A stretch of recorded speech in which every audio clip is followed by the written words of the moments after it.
अस्सलाम वालेकुम। आज हम एक ऐसे सवाल की गहराई में उतर रहे हैं जो शायद मुझे लगता है इंसानियत जितना ही पुराना है। बिल्कुल। सवाल ये कि क्या कोई खुदा है?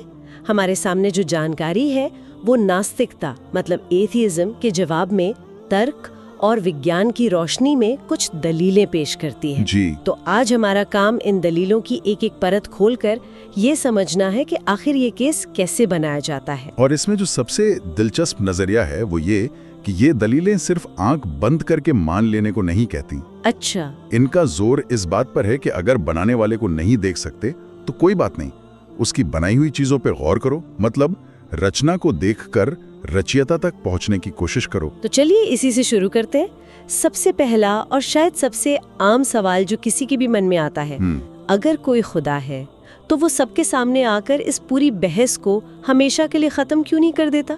कितना आसान हो जाता सब कुछ, है ना? बिल्कुल। और ये सवाल बहुत वाजिब भी लगता है। यहाँ तर्क ये दिया जाता है कि इस सवाल का जवाब ईमान बिल गैब यानी अनदेखे पर यकीन करने के विचार में छुपा है। अनदेखे पर यकीन। हाँ, इस नजरिए के मुताबिक ये दुनिया एक इम्तिहान की जगह है, कोई सबूतों की नुमाइश नहीं। अगर खुदा सामने आ जाए तो वो इम्तिहान कहाँ रहा? मतलब उसे देखकर तो फिर हर कोई मान ही लेगा। हाँ, उसे देखकर तो हर कोई मानेगा, चाहे दिल से माने या शायद डर से। असल परीक्षा और उसका इनाम तो सिर्फ उसकी निशानियों को, उसकी कारीगरी को समझकर उस पर यकीन लाने में है। अच्छा, तो दलील ये है कि क़यामत के दिन तो सब मान ही लेंगे। बिल्कुल। उस दिन तो हर कोई अपनी आंखों से हकीकत देख लेगा, लेकिन तब तक इम्तिहान का वक्त खत्म हो चुका होगा। उस वक्त मानने का कोई फायदा नहीं। और ये विचार कोई नया नहीं है। मुझे याद है इन दस्तावेजों में हजरत मूसा का भी जिक्र है, जब उनके लोगों ने खुदा को सीधे देखने की जिद की थी। सही कहा आपने। और उसका नतीजा वो बहुत गंभीर हुआ था। तो ये विचार बार बार दोहराया जाता है कि इंसान की आजमाइश इसी पर्दे में है। अगर पर्दा हट गया तो आजमाइश भी खत्म। ठीक है, तो अगर हम रचयिता को सीधे नहीं देख सकते तो फिर सबूत कहाँ मिलेगा? जाहिर है इन दलीलों के मुताबिक हमें उसकी कारीगरी में सबूत ढूंढने होंगे। और वो सबसे पहले कहाँ देखने को कहते हैं? खुद हमारे अंदर, इंसान के अपने जिस्म में। हमारे अंदर? जी। और यहाँ जो मिसाल दी गई है वो सच में दिमाग को चकरा देती है। बात हो रही है इंसानी कोशिका की, यानी सेल की। एक सेल जो हमें माइक्रोस्कोप से देखना पड़ता है। वही। एक औसत इंसानी जिस्म में अंदाजा है कि 100 खरब 100 ट्रिलियन कोशिकाएं होती हैं। एक मिनट, 100 खरब? ये संख्या इतनी बड़ी है कि दिमाग इसे ठीक से प्रोसेस भी नहीं कर पाता। इसे यूं समझिए कि अगर आप 1 सेकंड में एक गिनती करें बिना रुके तो 1 अरब तक गिनने में आपको लगभग 32 साल लगेंगे। 32 साल? जी। अब उसे 1 लाख से गुणा कर दीजिए, वो है 100 खरब। ये हमारी कल्पना से बिल्कुल बाहर है। कमाल है। तो इन दलीलों में इस बड़ी संख्या का इस्तेमाल क्या साबित करने के लिए किया जा रहा है? क्या सिर्फ ये दिखाने के लिए कि हम कितने कॉम्प्लेक्स हैं? नहीं, सिर्फ संख्या नहीं, असली कहानी तो उनकी जटिलता और उनके आपसी तालमेल में है। यहाँ एक बहुत दिलचस्प तुलना की गई है। बताइए। कहा गया है कि एक अकेली कोशिका के अंदर जितने सिस्टम काम करते हैं, जैसे एनर्जी बनाना, प्रोटीन तैयार करना, कचरा बाहर निकालना, अगर उन सबको बनाने के लिए फैक्ट्रियां लगाई जाएं, तो न्यूयॉर्क जितना बड़ा शहर भर जाएगा। क्या? न्यूयॉर्क शहर एक अकेली कोशिका के लिए? जी हाँ, सिर्फ एक कोशिका के लिए। ये तो अविश्वसनीय लगता है, पर उसकी कॉम्प्लेक्सिटी वैसी ही है। और हमारे अंदर ऐसी 100 खरब कोशिकाएं जो खुद अपने आप में एक शहर है? बिल्कुल। और यहाँ से दलील और भी गहरी होती है। ये 100 खरब शहर खुद ब खुद बिना किसी बाहरी निर्देश के आपस में मिलकर काम करते हैं। अच्छा, कुछ कोशिकाएं मिलकर दिल बनाती हैं जिसका काम सिर्फ खून पंप करना है, कुछ मिलकर गुर्दे बनाती हैं जिनका काम खून साफ करना है, कुछ आंखें बनती हैं, कुछ दिमाग। और ये बहुत अहम बात है, मतलब दिल ये फैसला नहीं करता कि आज मैं थक गया हूँ, आज से मैं सोचने का काम करूंगा। हाँ, बिल्कुल। या आंखें नहीं कहती कि आज से हम खून साफ करेंगे। हर कोई अपना काम जानता है और पूरी सटीकता से करता है। यही तो तर्क का केंद्र है। ये इतनी बेहतरीन और संगठित प्रणाली है, इतना परफेक्ट तालमेल है कि ये किसी अंधी बेतरतीब प्रक्रिया का नतीजा नहीं लग सकता।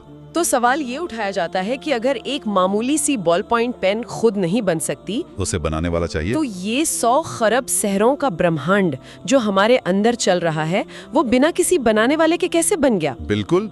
ये कहना कि कोई चीज बनाई तो नहीं जा सकती लेकिन खुद ब खुद बन सकती है, ये तो तर्क के ही खिलाफ है। तो ये जो कोशिका वाली दलील है, इसका निचोड़ ये है कि बेतरतीबी से, केओस से इतनी जटिल और व्यवस्थित चीज नहीं बन सकती। सही, मतलब ये सीधे सीधे कुदरती चुनाव या नेचुरल सिलेक्शन के विचार को चुनौती दे रहा है, जहां माना जाता है कि ये सब धीरे धीरे संयोग से हुआ। हाँ, ये उस विचार को ये कहकर चुनौती देता है कि ये प्रणाली इतनी ज्यादा आपस में जुड़ी हुई है, इंटरडिपेंडेंट है, कि इसके हिस्से अलग अलग विकसित हो ही नहीं सकते थे।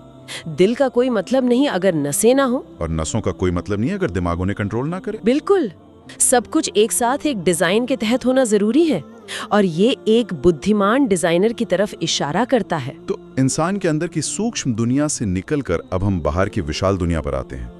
दलील का अगला हिस्सा हमारे ग्रह यानी धरती से जुड़ा है। जी, इसे एक बिछौना कहा गया है, जो एक बड़ा दिलचस्प शब्द है।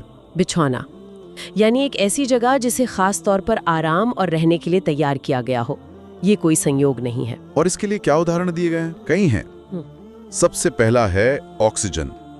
हम हर पल सांस लेते हैं, पर कभी सोचते नहीं कि ये हवा कहाँ से आती है।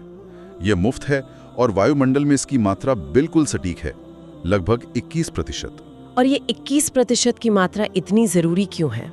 अगर ये मात्रा थोड़ी कम हो जाए, मान लीजिए 15%, तो हम सांस नहीं ले पाएंगे। और अगर ये थोड़ी बढ़ जाए, 25% हो जाए, तो दुनिया में हर जगह आग लग जाएगी। एक छोटी सी चिंगारी भी काबू से बाहर हो जाएगी। तो ये 21% का संतुलन ये किसने बनाया? ये एक बेहतरीन संतुलन है जो संयोग नहीं लगता। बिछौने के बाद आसमान को एक महफूज छत कहा गया है। अब इसका क्या मतलब है? इसका एक बहुत ठोस वैज्ञानिक आधार दिया गया है। ये छत असल में एक सुरक्षा कवच है। सुरक्षा कवच? जी, हमारी धरती के चारों ओर एक ओजोन परत है और एक चुंबकीय क्षेत्र है। ये दोनों मिलकर सूरज से आने वाली जानलेवा किरणों और रेडिएशन का 99.99% हिस्सा रोक लेते हैं। 99.99%? जी, यानी अगर ये छत ना होती तो हम सब जलकर खाक हो जाते। यहाँ जमीन पर जीवन का कोई निशान तक नहीं होता। तो ये आसमान सिर्फ नीला दिखने के लिए नहीं है? नहीं, ये एक मजबूत ढाल है जो लगातार हमारी हिफाजत कर रही है। एक ऐसी छत जिसे किसी ने हमारे लिए बनाया है। इन दलीलों में एक और मिसाल है जो मुझे बहुत दिलचस्प लगी, बीज का चमत्कार।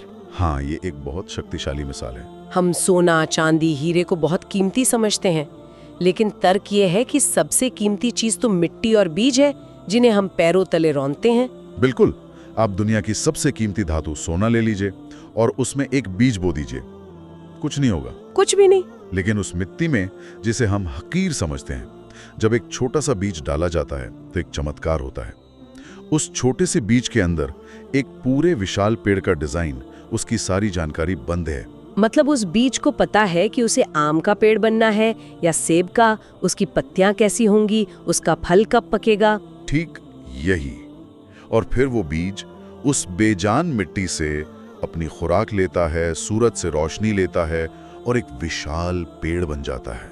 और वो पानी, जड़ें कैसे पानी ढूंढ लेती हैं? वही तो, उसकी जड़ें जमीन के अंदर पानी ढूंढ लेती हैं और उसे 100-100 फुट ऊपर हर एक पत्ते तक पहुंचाती हैं। ये एक ऐसा सिस्टम है जिसे दुनिया के सारे इंजीनियर मिलकर भी नहीं बना सकते। हम एक पेन बना सकते हैं, कार बना सकते हैं, लेकिन हम एक बीज नहीं बना सकते जो खुद ब खुद एक पेड़ बन जाए। नहीं बना सकते। तो तर्क ये है कि जिस चीज की हम नकल तक नहीं कर सकते, उसके बारे में ये कैसे मान लें कि वो बिना किसी बनाने वाले के सिर्फ एक संयोग से बन गई। बिल्कुल, एक बॉल पॉइंट पेन पे खुद बन जाने से भी ज्यादा अविश्वसनीय बात है ये। यहाँ से ये चर्चा एक बहुत ही दिलचस्प मोड़ लेती है। अब तर्क प्रकृति से हटकर इतिहास और धर्म ग्रंथों की तरफ जाता है और दावा ये किया जाता है कि 20वीं सदी की बड़ी बड़ी वैज्ञानिक खोजें, जैसे कि बिग बैंग, वो 1400 साल पहले ही कुरान में बता दी गई थी। ये एक बहुत बड़ा दावा है। हाँ, ये बहुत बड़ा दावा है और इसके लिए 3 प्रमुख वैज्ञानिक अवधारणाओं का जिक्र किया गया है। पहला है big bang. Big bang Quran की सूरे अंबिया आयत 30 में कहा गया है कि क्या देखने वालों ने नहीं देखा कि आसमान और जमीन आपस में मिले हुए थे, एक इकाई थे, फिर हमने उन्हें फाड़कर अलग कर दिया। इसकी तुलना सीधे सीधे बिग बैंग थ्योरी से की जाती है। ये दिलचस्प है क्योंकि ब्रह्मांड के एक बिंदु से शुरू होने का विचार तो बहुत नया है। ये तो 20वीं सदी में आया। जी, एडविन हबल जैसे वैज्ञानिकों के काम के बाद 1400 साल पहले तो कोई इस तरह सोच भी नहीं सकता था। और दूसरी दलील? दूसरा है जीवन की उत्पत्ति। उसी आयत में आगे कहा गया है, और हमने हर जीवित चीज को पानी से बनाया है। ये आज के बायोलॉजी का एक बुनियादी सिद्धांत है। और तीसरा? तीसरा है ब्रह्मांड का विस्तार। सूरे अज़्ज़ारियात आयत 47 में कहा गया है, और आसमान को हमने अपने हाथों से बनाया और हम ही इसे फैला रहे हैं।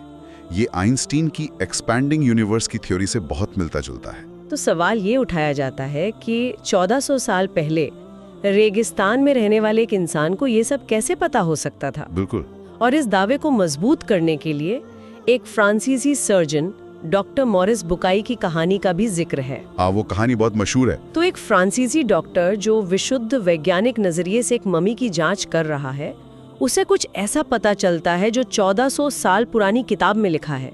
ये तो किसी फिल्म की कहानी जैसा लगता है। कहानी कुछ यूं है कि 1974 में मिस्र के फेरौन की मम्मी को रिसर्च के लिए फ्रांस भेजा गया। डॉक्टर मॉरिस बुकाई उस सर्जिकल टीम के हेड थे।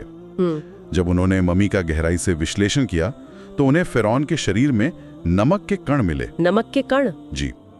ये इस बात का पक्का सबूत था कि उसकी मौत समुद्र में डूबने से हुई थी, और मौत के फौरन बाद उसके शरीर को समुद्र से निकाल लिया गया था। और ये बात उनके लिए नई थी? बिल्कुल। तब तक लोग कुछ और ही मानते थे। लेकिन जब डॉक्टर बुकाई ने अपनी रिपोर्ट पेश की तो किसी ने उन्हें बताया कि मुसलमानों की किताब कुरान में तो ये बात 1400 साल पहले ही लिख दी गई है। उन्हें यकीन नहीं आया होगा। बिल्कुल नहीं आया। उन्हें लगा कि ये मुमकिन ही नहीं है, क्योंकि मम्मी तो सिर्फ 1881 में खोजी गई थी। फिर उन्हें बताया गया कि कुरान में सिर्फ उसके डूबने का जिक्र नहीं, बल्कि ये भी लिखा है कि अल्लाह उसके जिस्म को बाद में आने वाली पीढ़ियों के लिए एक निशानी के तौर पर बचा लेगा। अच्छा। ये सुनकर डॉक्टर बुकाई हैरान रह गए। एक वैज्ञानिक के तौर पर वो इस बात को नजरअंदाज नहीं कर सके। और इसी के बाद उन्होंने अपनी वो मशहूर किताब लिखी। जी हाँ, उन्होंने बाइबल, कुरान और दूसरे धर्म ग्रंथों का सालों तक वैज्ञानिक दृष्टिकोण से अध्ययन किया, और उस तहकीक के बाद उन्होंने अपनी किताब लिखी, the Bible, the Quran and science. और उसका निष्कर्ष क्या था? उसमें उन्होंने ये नतीजा निकाला कि बाइबल में कुछ वैज्ञानिक गलतियां हैं, लेकिन कुरान में एक भी ऐसी बात नहीं है जो आधुनिक विज्ञान के स्थापित तथ्यों के खिलाफ हो। इस खोज ने उनकी जिंदगी बदल दी और बाद में उन्होंने इस्लाम कबूल कर लिया। मैंने एक शब्द सुना है, बुकाइलिज्म। क्या ये उन्हीं के काम से जुड़ा है? बिल्कुल। बुकाइलिज्म इसी विचार को कहते हैं जहां ये माना जाता है कि कुरान में वैज्ञानिक चमत्कार मौजूद हैं और ये उसके दिव्य स्रोत का प्रमाण है। ये आज भी मुस्लिम दुनिया में एक बहुत प्रभावशाली विचार है। तो इन सब का क्या मतलब है? अगर हम इन सारी दलीलों को एक साथ देखें तो एक तस्वीर उभरती है। जी। ये सफर एक दार्शनिक सवाल से शुरू होता है, खुदा खुद को दिखाता क्यों नहीं? फिर ये जीव विज्ञान की गहराई में जाता है, एक कोशिका की अविश्वसनीय जटिलता, फिर ब्रह्मांड विज्ञान तक। हाँ, एक ऐसी धरती और कायनात जो जीवन के लिए बिल्कुल सटीक रूप से बनाई गई लगती है, और आखिर में ये इतिहास और धर्म ग्रंथ पर आकर रुकता है। और ये सब मिलकर एक ही दिशा में इशारा करता है कि ये सब कुछ महज एक संयोग या हादसा नहीं हो सकता। इसके पीछे एक बुद्धिमान, शक्तिशाली रचयिता का हाथ होना चाहिए। तो यहाँ ये तर्क दिया जाता है कि ज्ञान, चाहे वो वही यानी रेवलेशन के जरिए आया हो या खोज के जरिए, वो अंत में एक ही सच्चाई की ओर ले जाता है। यहाँ एक आखिरी ख्याल आता है। ये तर्क दिया जाता है कि विज्ञान जो है वो पूरी इंसानियत की एक साझी भाषा है जिसे हर कोई समझता है। हाँ, अगर ये सच है और जैसा कि ये दलीलें दावा करती हैं कि वैज्ञानिक खोजें प्राचीन धर्म ग्रंथों की बातों से मेल खाती हैं, तो ये खोज और आस्था के बीच के रिश्ते के बारे में हमें क्या सिखाता है? ये एक बहुत बड़ा सवाल है। क्या ये दोनों एक दूसरे की विरोधी ताकतें हैं जैसा कि अक्सर माना जाता है, या फिर क्या ये एक ही मंजिल तक ले जाने वाले दो अलग अलग रास्ते हो सकते हैं?